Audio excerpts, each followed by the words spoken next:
Hello everyone, I am Nikita Gupta and today we are going to start our unit first chapter size reduction. इस chapter के अंदर basically हम देखेंगे उस process को जिसके थ्रू जो लार्ज सॉलिड पार्टिकल्स होते हैं, बड़ी बड़े यूनिट्स होते हैं, उनको कैसे स्मॉल यूनिट मास के अंदर कन्वर्ट किया जाता है, फाइन पार्टिकल्स में कन्वर्ट किया जाता है, उनका साइज कैसे रिड्यूस किया जाता है. So let's start our chapter. First one is introduction. So pharmaceutical powders are classified as monodispersed, that is particles of same size, as well as polydispersed, that means particles of different sizes. Means कि जो pharmaceutical powders होते हैं वो दो type के होते हैं, एक होते हैं मोनोडिस्पर्स और एक होते हैं पॉलीडिस्पर्स. मोनोडिस्पर्स का मतलब है कि इसके अंदर जो पार्टिकल्स का साइज़ होगा वो सबका सेम होगा, जबकि पॉलीडिस्पर्स का मतलब होता है कि इसके अंदर जो पार्टिकल्स का साइज़ है वो डिफरेंट होता है. So particles of monodisperse type are ideal for pharmaceutical purpose, where as polydispersed powders create considerable difficulties in their processing for production of dosage form. Means कि दो तरीके के पाउडर्स के क्लासिफिकेशन की हमने बात करी. इसमें जो मोनोडिस्पर्स टाइप वाला पार्ट है, जो पार्टिकल साइज़ है, वो फार्मास्यूटिकल पर्पस के लिए एक आइडियल होता है, जबकि जो पॉलीडिस्पर्स पाउडर्स होते हैं वो प्रोसेसिंग के अंदर कुछ डिफ़िकल्टीज़ जो हैं वो क्रिएट करते हैं डोजेस फॉर्म के प्रोडक्शन के लिए. तो in order to obtain a uniform size particle, powders are to be reduce in their size by a process called size reduction.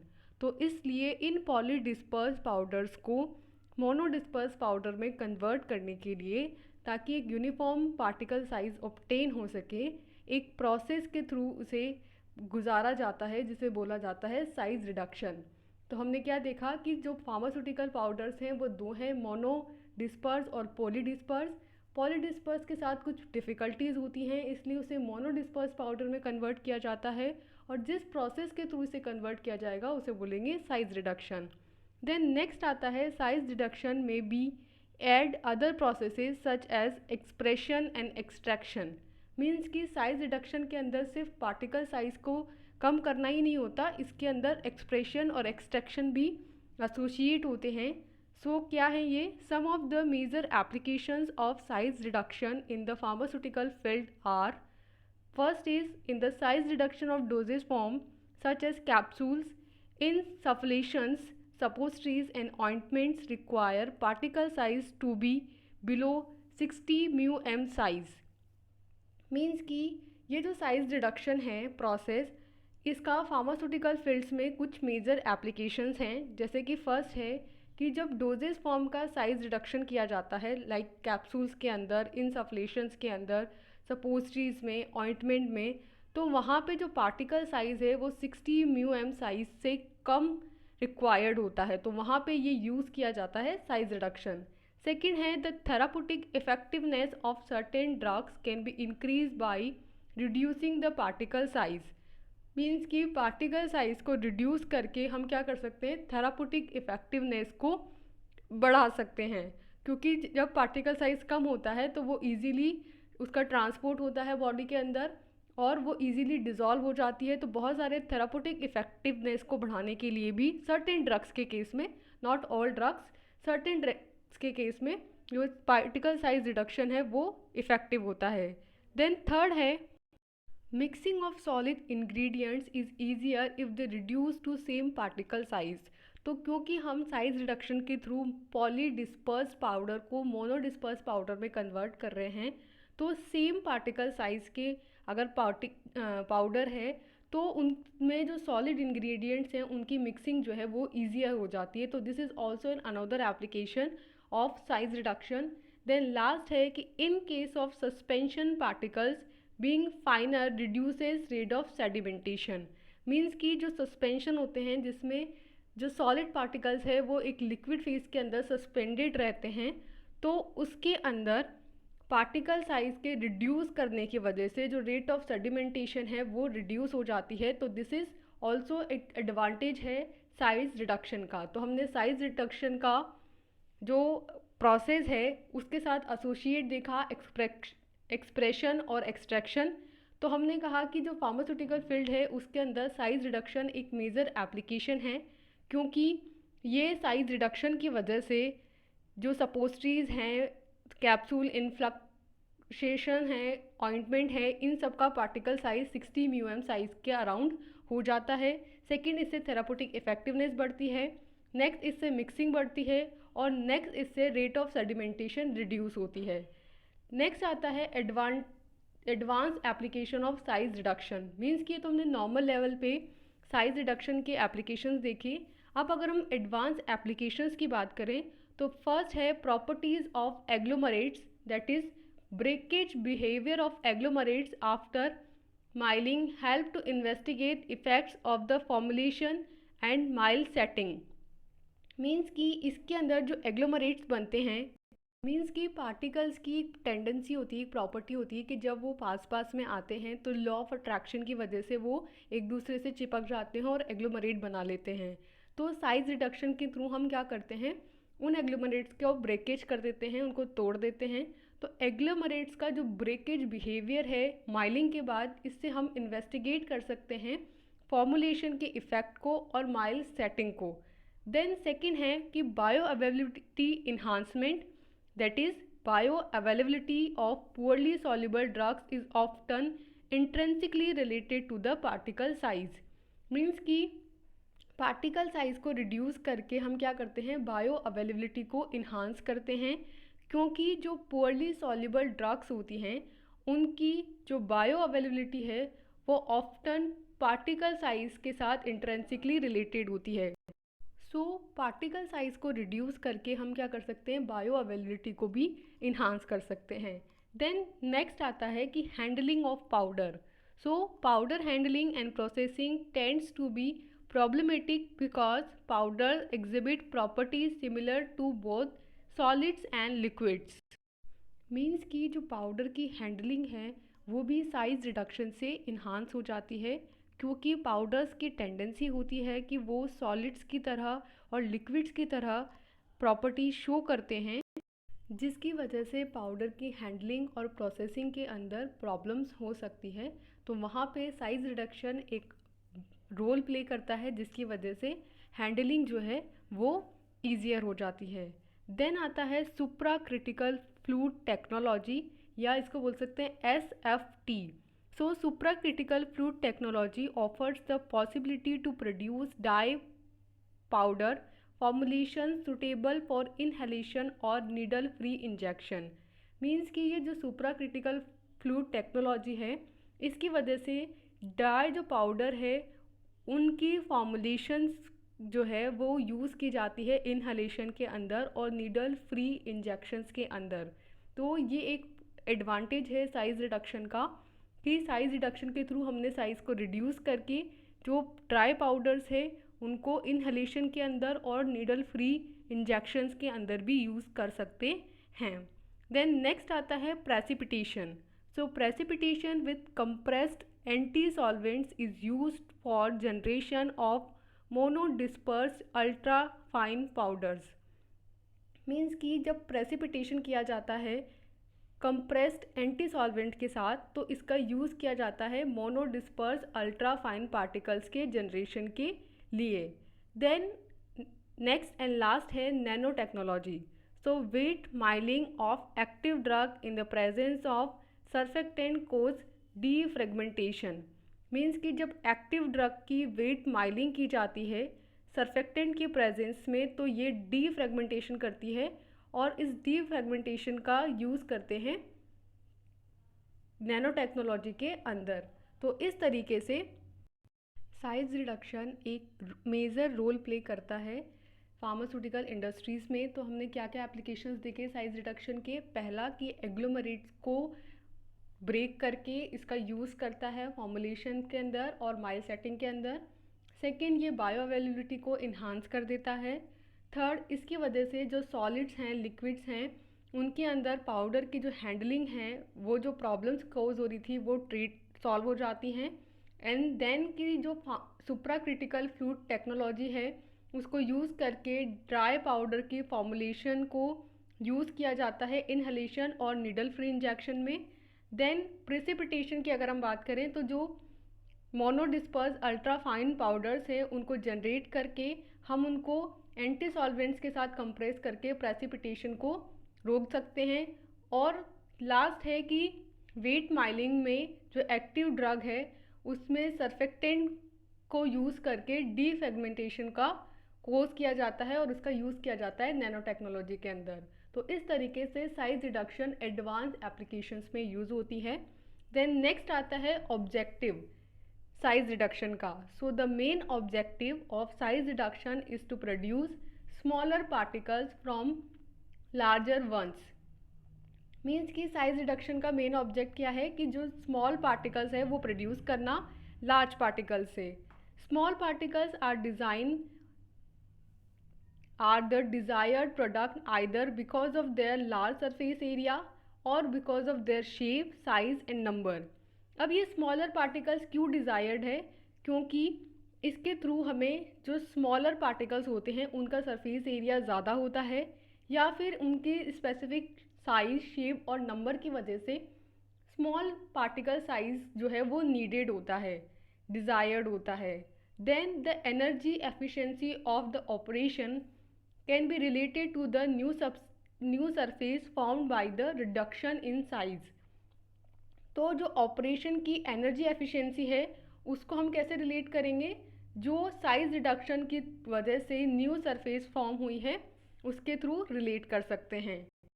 सो क्या है साइज रिडक्शन का ऑब्जेक्ट? कि इसके थ्रू हम बड़े पार्टिकल से स्मॉलर साइज़ के पार्टिकल्स को प्रोड्यूस करते हैं। ये स्मॉलर साइज़ के पार्टिकल्स इसलिए चाहिए क्योंकि इनका लार्ज सरफेस एरिया होता है, इनके स्पेसिफिक साइज़, शेप और नंबर की वजह से। और इसकी वजह से जो ऑपरेशन की एनर्जी एफिशिएंसी है वो नए सरफेस के फॉर्म होने की वजह से इन्हांस हो जाती है, उसको हम उससे रिलेट कर सकते हैं।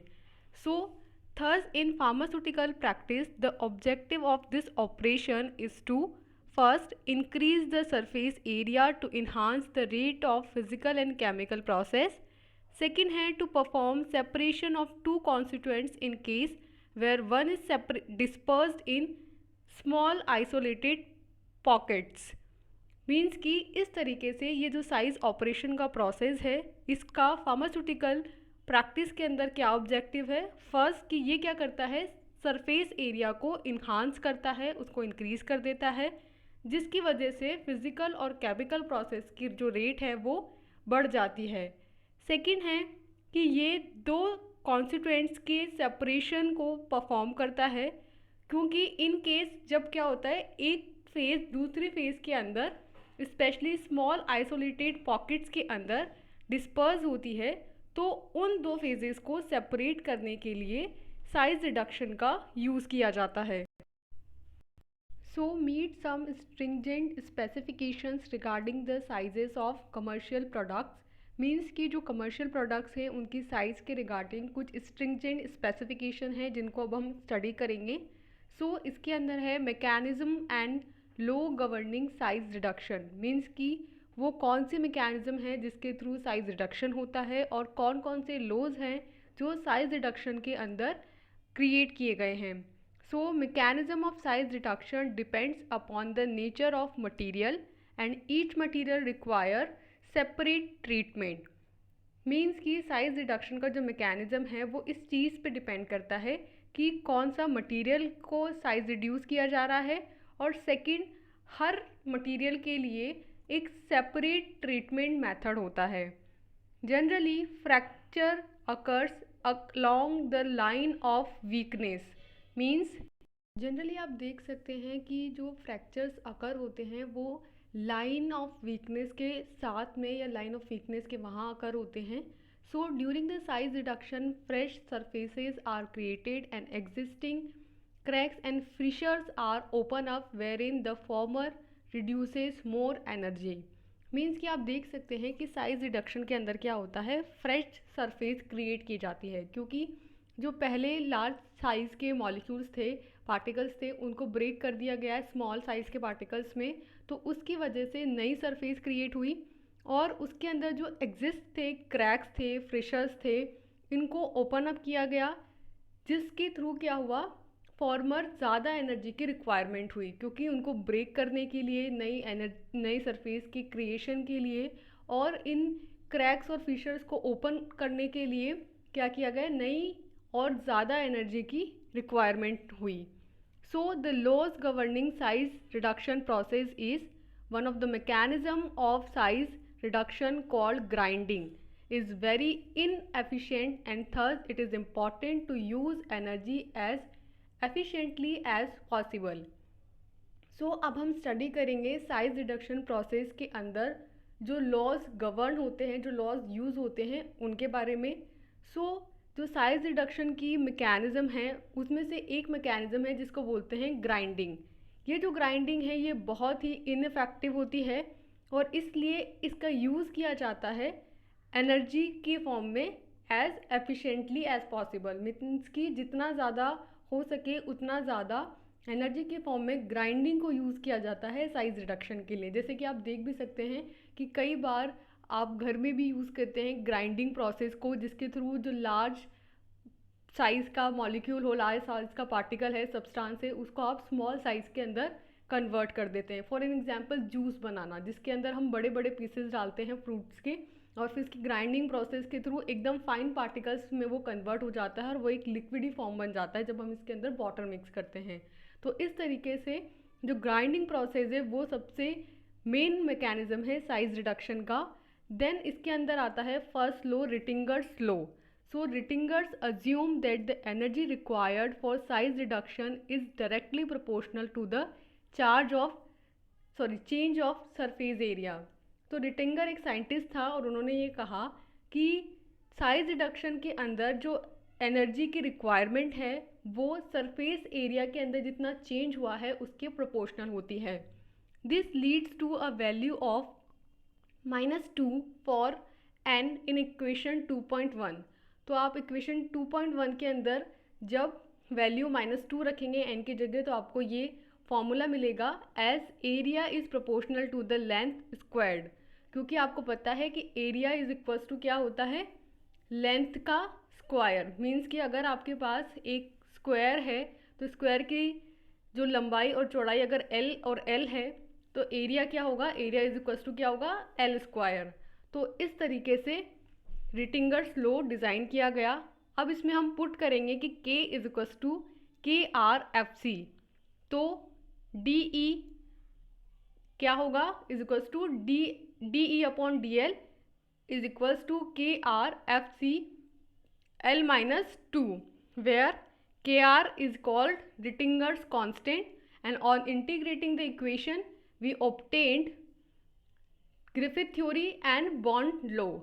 तो हमने क्या देखा, रिटिंगर्स ने कहा कि साइज रिडक्शन के अंदर जो एनर्जी रिक्वायरमेंट है वो सरफेस एरिया में चेंज के प्रोपोर्शनल होती है और इन्होंने एक इक्वेशन दी कि K is equals to KRFC, जिसके अंदर हमने K को चेंज किया, सब्सटीट्यूट किया DE अपॉन DL के साथ, and that is equals to KRFC L-2. So इस तरीके से हमारा फर्स्ट लॉ है रिटिंगर्स लॉ. देन इसके बिहाफ पे डिफाइन की गई ग्रिफिथ थ्योरी.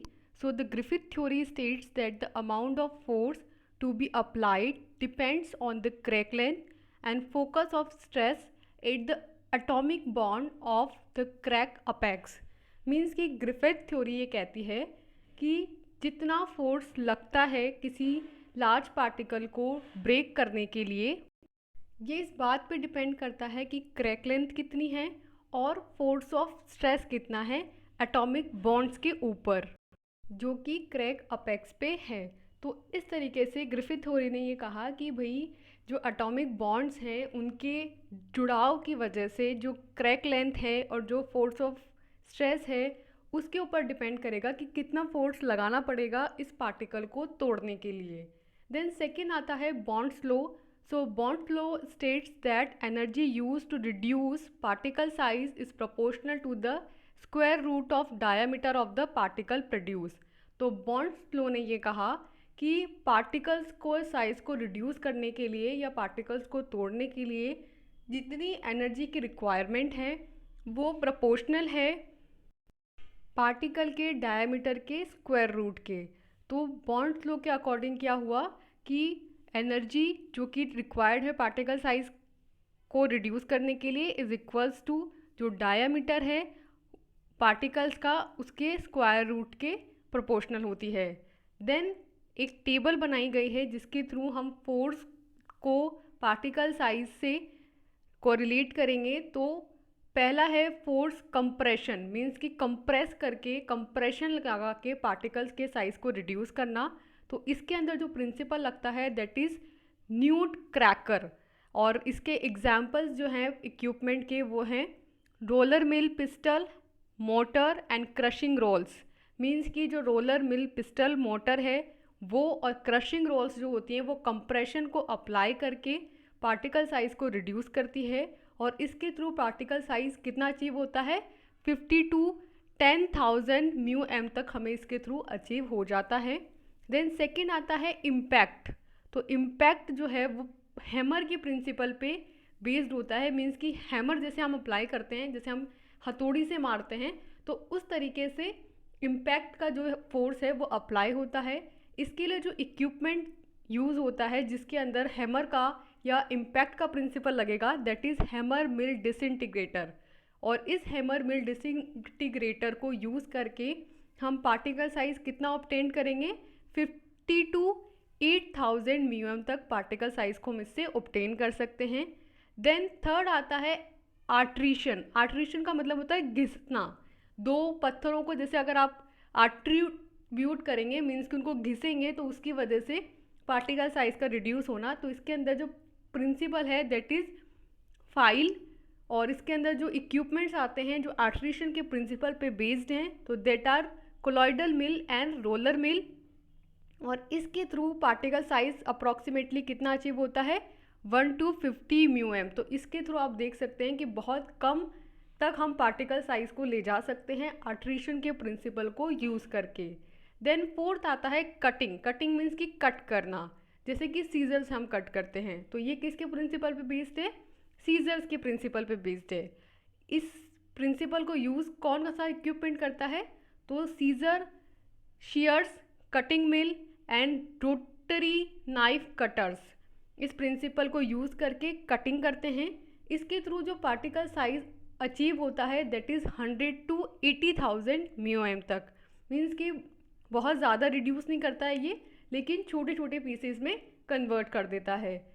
देन नेक्स्ट आता है कंबाइंड इम्पैक्ट एंड आर्ट्रीशन।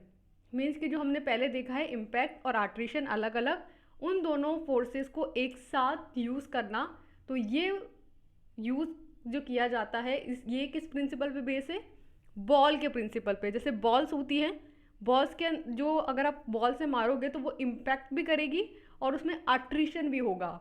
तो ये बॉल के प्रिंसिपल पे बेस्ड है। और इसके लिए जो इक्विपमेंट यूज़ किया जाता है, जो इक्विपमेंट इस प्रिंसिपल पे बेस्ड है दैट इज़ बॉल मिल। और इसके थ्रू जो पार्टिकल साइज अचीव होता है that is 1 to 2,000 mu m. तो इस तरीके से हमने 5 फोर्सेस देखे। फर्स्ट कंप्रेशन मीन्स कि दबाना, सेकंड इम्पैक्ट मीन्स कि हैमर से मारना, थर्ड आर्ट्रीशन मीन्स कि घिसना, फोर्थ कटिंग मीन्स कि सीजर से काट देना, and fifth combine of impact and attrition जिसके थ्रू हम डिफरेंट पार्टिकल साइज को अचीव कर सकते हैं। देन नेक्स्ट आता है कंप्रेशन और इम्पैक्ट क्या होता है। मीन्स कि हमने जो ये फोर्सेस देखे हैं इनको हम स्टडी करेंगे। सो फर्स्ट है हमारा compression. So in this mechanism the material is crushed bye an application of pressure. Means कि प्रेशर लगा करके मटेरियल को क्रश किया जाता है कंप्रेस करके।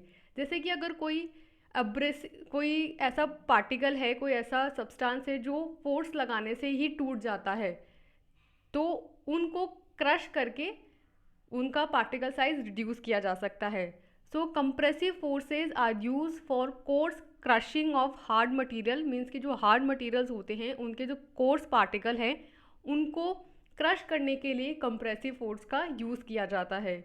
Course crushing implies reduction to size of about 3 mm। और इस कोर्स क्रशिंग मेथड को यूज़ करके पार्टिकल साइज को अराउंड 3 mm तक रिड्यूस किया जा सकता है। तो कंप्रेशन के थ्रू हम क्या करेंगे, प्रेशर अप्लाई करेंगे, पार्टिकल्स को रिड्यूस करेंगे और इसका यूज़ करते हैं हार्ड मटेरियल्स की क्रशिंग के लिए। और इसके थ्रू हम 3 mm तक पार्टिकल साइज को रिड्यूस कर सकते हैं। सेकेंड आता है हमारा इम्पैक्ट, जिसके अंदर हम हैमर से मारते हैं। सो impact occurs when material is more और लेस स्टेशनरी। इम्पैक्ट को तब यूज़ करते हैं जब मटेरियल जो है वो ज़्यादा या कम स्टेशनरी होता है। And hit is an by an object moving at high speed और when the moving particles strike at stationary surface. Means कि इसको तब यूज़ करते हैं जब जो पार्टिकल है हमारा, जब उस पर हाई स्पीड से हम मारेंगे तो वो मूव करेगा, या फिर जो मूविंग पार्टिकल्स होते हैं वो स्ट्राइक करते हैं स्टेशनरी सरफेस पे, तो इम्पैक्ट का प्रिंसिपल लगता है। मीन्स कि इम्पैक्ट में क्या करते हैं, अगर कोई पार्टिकल स्टेशनरी फेज में है या वो नॉन मूविंग स्टेज में है तो फिर उस पर इम्पैक्ट किया जाता है, जिसमें एक हाई स्पीड से एक ऑब्जेक्ट को मूव करके उनको तोड़ा जाता है। जैसे कि हैमर यूज़ कर लिया आपने, तो वो एक हाई स्पीड से हम उसको अप्लाई करेंगे उस पार्टिकल को तोड़ने के लिए। और जब हम ऐसा स्ट्राइक करते हैं स्टेशनरी सरफेस पे, तो जो मूविंग पार्टिकल्स होते हैं वो उस पर स्ट्राइक करता है। स्ट्राइक करने की वजह से जो वहाँ पे स्टेशनरी सरफेस पे रखा था हमारा ऑब्जेक्ट, वो ब्रेक डाउन हो जाता है। तो इस तरीके से इम्पैक्ट का प्रिंसिपल होता है। देन नेक्स्ट आता है आर्ट्रीशन। आर्ट्रीशन मीन्स कि घिसना। So in attrition the materials is subjected to pressure as in compression. Means कि जैसे कंप्रेशन के अंदर प्रेशर अप्लाई किया गया था, वैसे ही आर्ट्रीशन के अंदर भी मटीरियल्स पे प्रेशर अप्लाई किया जाता है। But the surface are moving relative to each other. लेकिन कंप्रेशन के अंदर जो सरफेस थी वो मूव नहीं कर रही थी, वो एक जगह पे स्टेशनरी थी। लेकिन यहाँ आर्ट्रीशन के अंदर जो सरफेस है वो एक दूसरे के रिस्पेक्ट में, एक दूसरे के रिलेटिव में मूव कर रही होती है, resulting in shear forces which break the particles. तो क्या हो रहा है आर्ट्रीशन के अंदर, आर्ट्रीशन के अंदर प्रेशर को अप्लाई करके जो सरफेस है उनको एक दूसरे के अलॉन्ग मूव किया जा रहा है, घिसा जा रहा है, और इसकी वजह से shear फोर्स लग रहा है, और इस shear फोर्स की वजह से जो पार्टिकल्स हैं वो ब्रेक डाउन हो रहे हैं।